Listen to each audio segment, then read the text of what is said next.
All right, let's begin. You started it? Yeah. Okay, let's begin. If you guys remember, Fridays are Parsha Shavua, so it also gives you more time to review the Tanakh or to catch up on Tanakh, on the Nach part. So this Parsha is one of my favorites, as I'm sure you could all imagine. I once gave a shiur in one of the yeshivot that I was teaching in, and I was already getting a reputation of, speaking about Eretz Yisrael a little bit too much.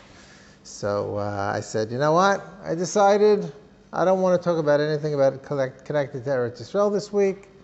It's too early in the year. You're not ready for it. Whatever. So I said I'm going to talk about something else. So I looked at the first Parsha, the first section of the Parsha, and I said, oh, forget it.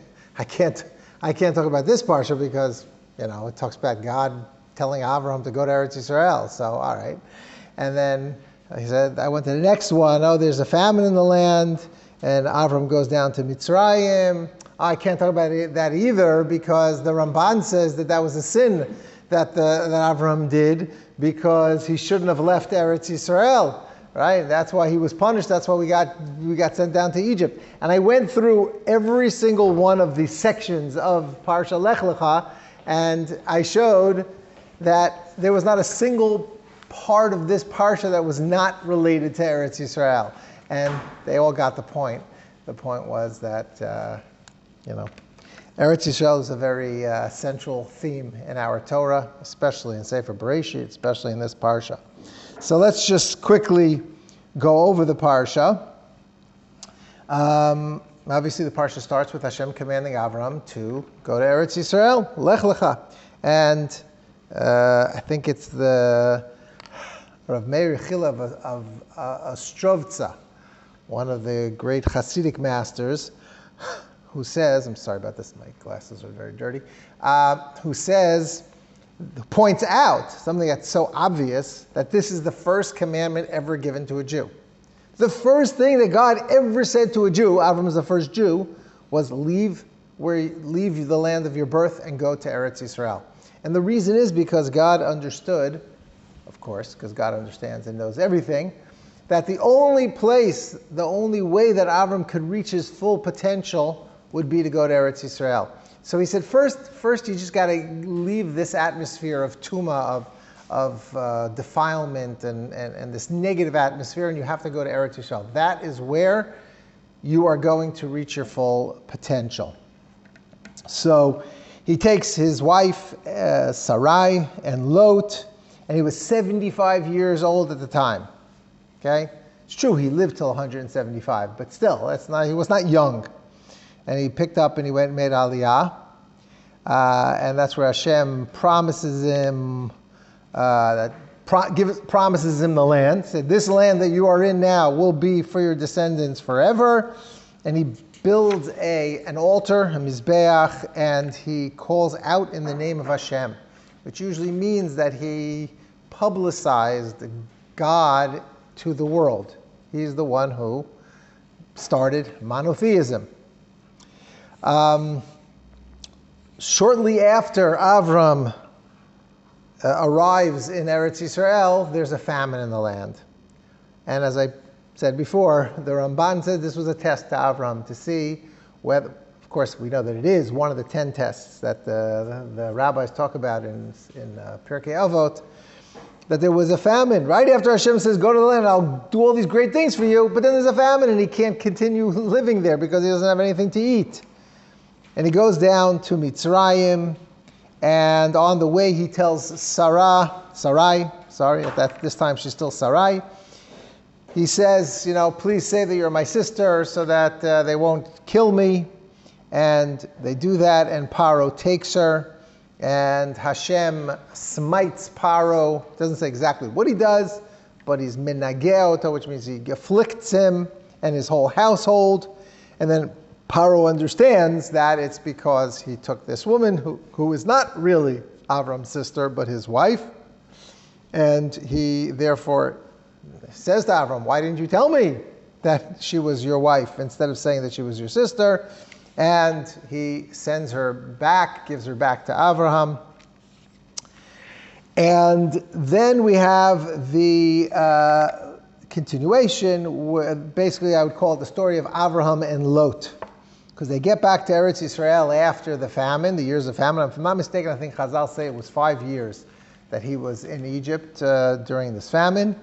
Comes back to Eretz Yisrael, and there are battles, there are struggles, machlokot, disputes between Avram and Lot. Well, not really Avram and Lot personally, but between the shepherds of Avram and Lot, because they were both very, very wealthy, laden with cattle and all different types of possessions, and there was just simply not enough room for them to live together, so they separate. Avram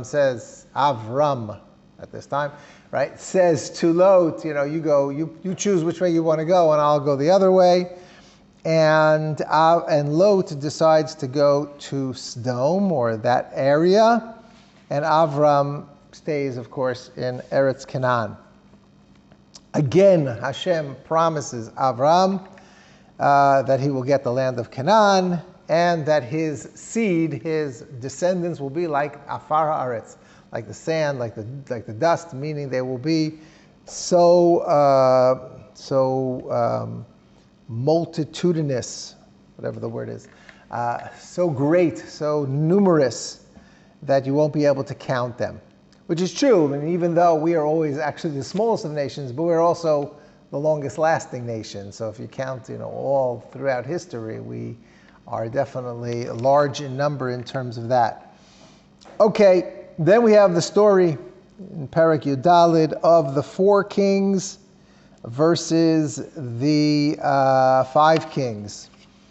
Amraphel, Aryoch, Elasar, Kedar Laomer, and Tidal Melech Goyim. Those are the 4 kings. No, I'm sorry, so I said 5, but Elasar is the name of the place of Aryoch. Anyway, it's 4 kings. Is Goyim the name of a place, or it's like many nations? I think it's the name of a place. And for many years there was a battle between them, the 4 kings and the 5 kings, Bera, Birsha, Shinav, Shem-Aver, and the king of Bela. Anyway, so what happened was, for 12 years, the five kings served the 4 kings. And for 13 years, they rebelled. It was a rebellion for 13 years. And on the 14th year of that rebellion, there was a great war. By the way, Chazal also say that this war was about, in essence, was about who was going to inherit Eretz Yisrael. Again, the connection to Eretz Yisrael. And the 4 kings win. And they take as part of, because within the 5 kings was the king of Sodom, and that's where, and Lot was part of that area. So these 4 kings take captive Lot and all of his possessions. And this is why the whole story is told. Because then it says a palit, an escapee, comes and tells Avraham, Ha'ivri, right? Now, of course, Chazal say this palit is Og, Melech HaBashan, who was saved from the Mabul, whatever. And he tells Avram about the fact that, that your nephew was taken captive. Avram then takes action. He gathers together 318 people. Some say it was only Elazar, whose gematria is 318. And they chase these 4 kings. So these 4 kings who just defeated 5 kings, Avram with 318 people totally routs them. And then it tells us that Malki-Tzedek Melech Shalem, who, by the way, Shalem is Yerushalayim, and Malki-Tzedek is Shem ben Noach. Chazal tell us he's called the Kohen La'el Elyon. He comes out to greet Avram, and he blesses him.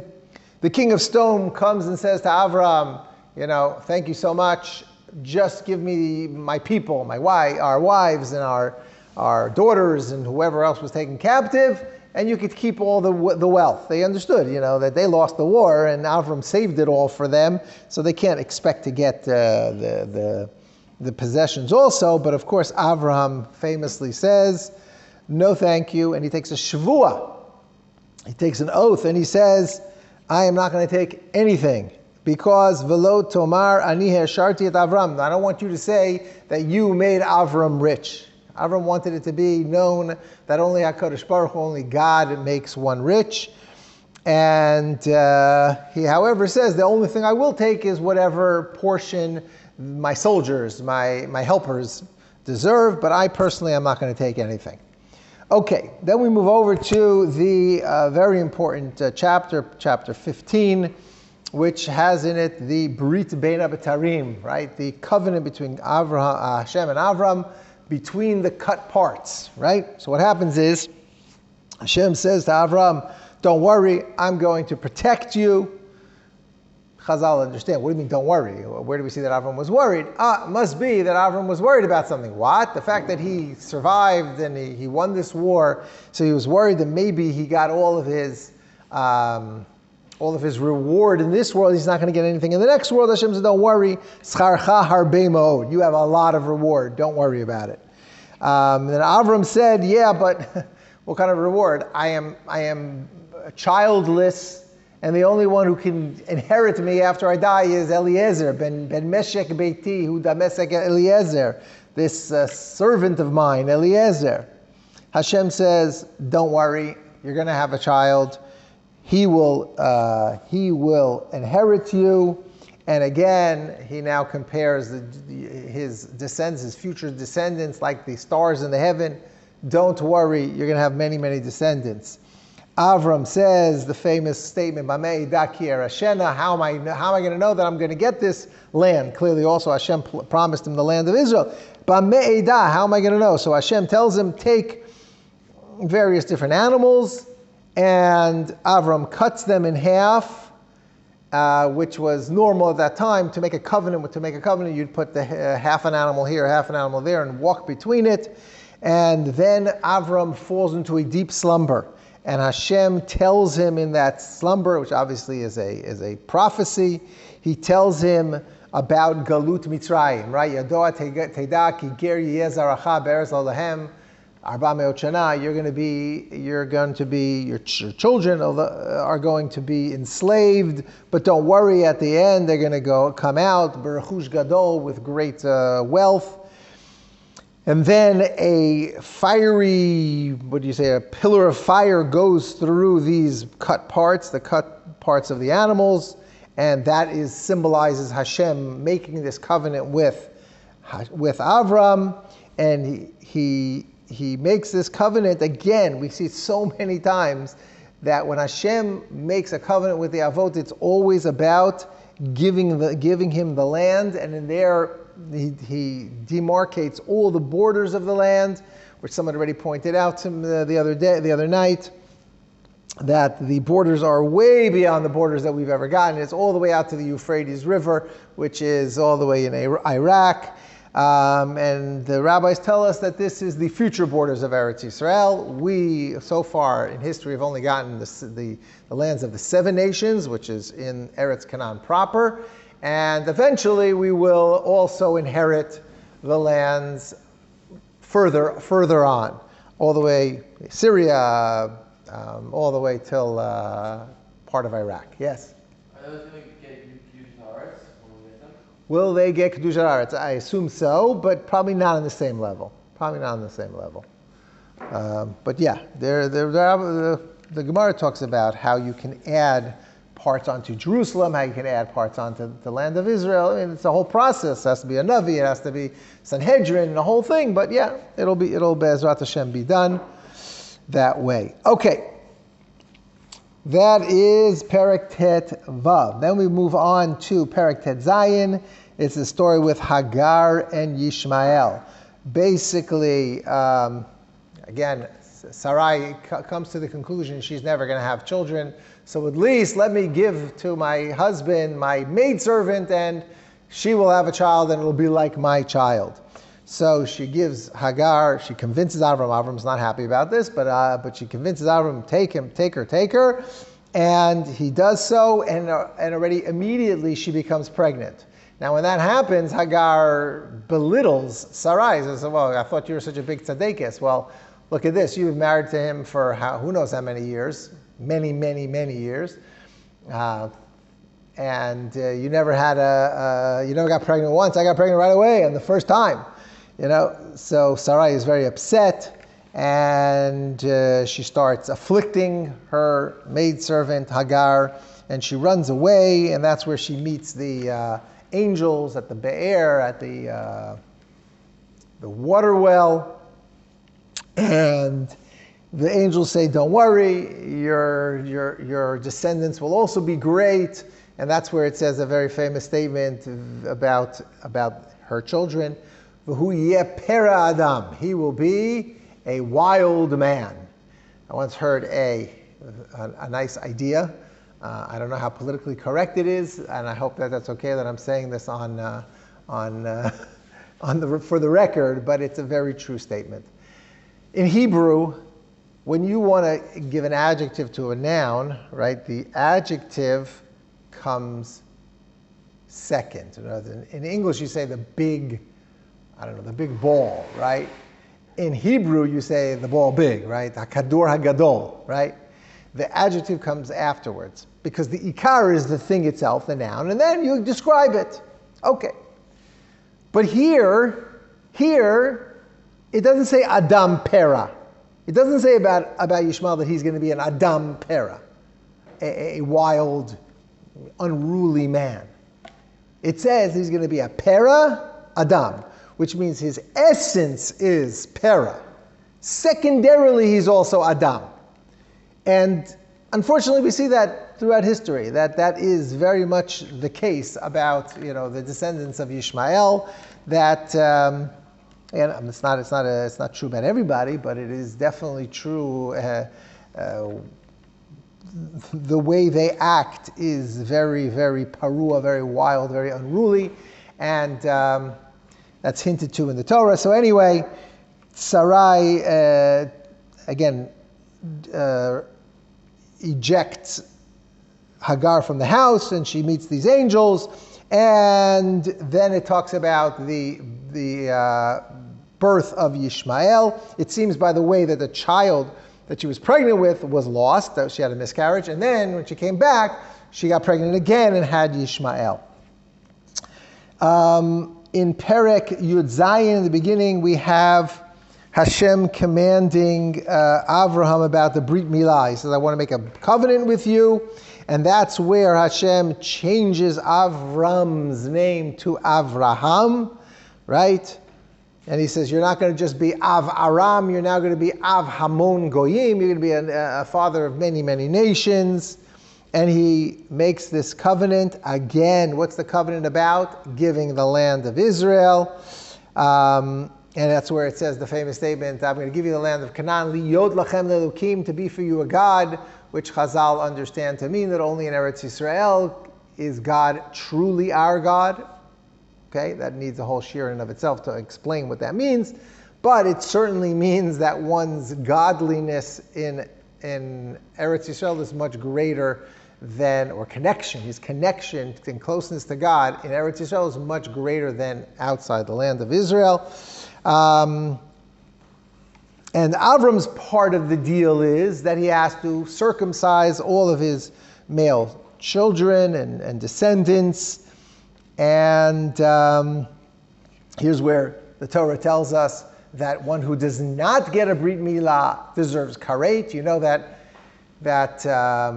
karet is a very serious punishment. It's a spiritual punishment. It's a punishment in the next world for somebody who does various different sins in the Torah, Machal Shabbos, eating on Yom Kippur, doing various different sexual sins.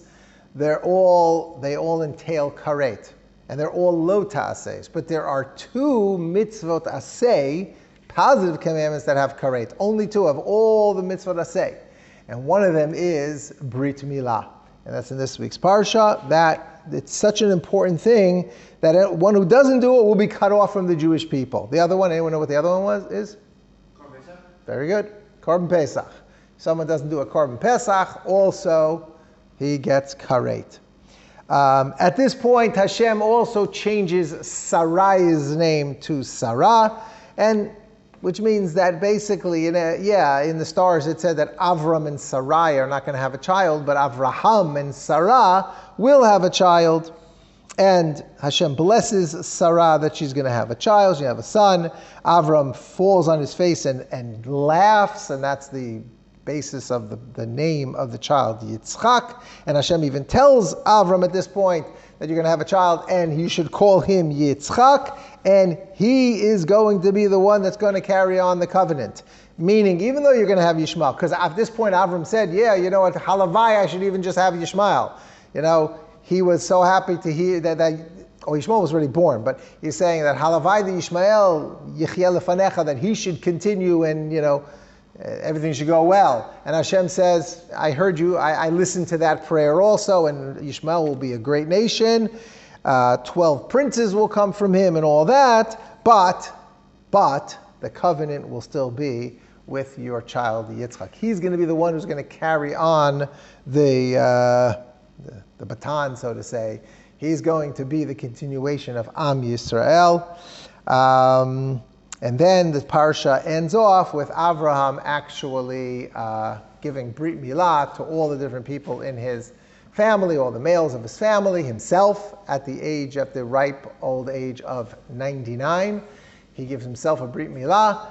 Also, he gives his son Yishmael a Brit Milah at the age of 13, and that's why the Muslims have Brit Milah at the age of 13. We, however, do it at 8 days, of course, and that we learn later on in the Torah, but it's much younger.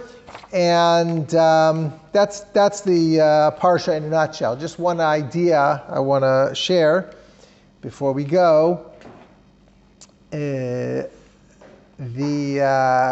Hashem tells Avram, Lech lecha me'artzecha, u'midaratecha me'beit avicha, la'aretz asher areka, which we said is the first commandment ever given to a Jew. So it says, Vayelech Avram ka'asher diber ito Elokim, something like that. I don't have the pasuk right in front of me. It's more or less that's the pasuk. And the simple pshat is that Avram listened to Hashem. As Hashem told him, Avram picked up and went. But the Netziv Mivolozhin says no. What it's saying is, Vayelech Avram ka'asher. Ka'asher could either mean like, or it can mean when. And he understands it as when. While Hashem was speaking to him, he said, Hashem told me to go to Eretz Yisrael, I'm on my way. While Hashem's still talking, he starts packing. He starts walking to go to Eretz Yisrael. And the Netziv says, he explains the Psukim so beautifully that basically he wanted to make sure that he wouldn't get stuck where he is if he okay, God tells me I have to do this, so I'm gonna make all the preparations, and I'm gonna, it's gonna take years, possibly. He didn't want that to happen. And then once you push it off, once you do all the preparations, so who knows what could happen. And it might not be so easy tomorrow. So therefore, he said, I'm starting right now. Eliezer will stay back, Lot will stay back, whoever it was that was with him, they'll take care of all the business, and I'll walk very slowly, but I have to start the journey.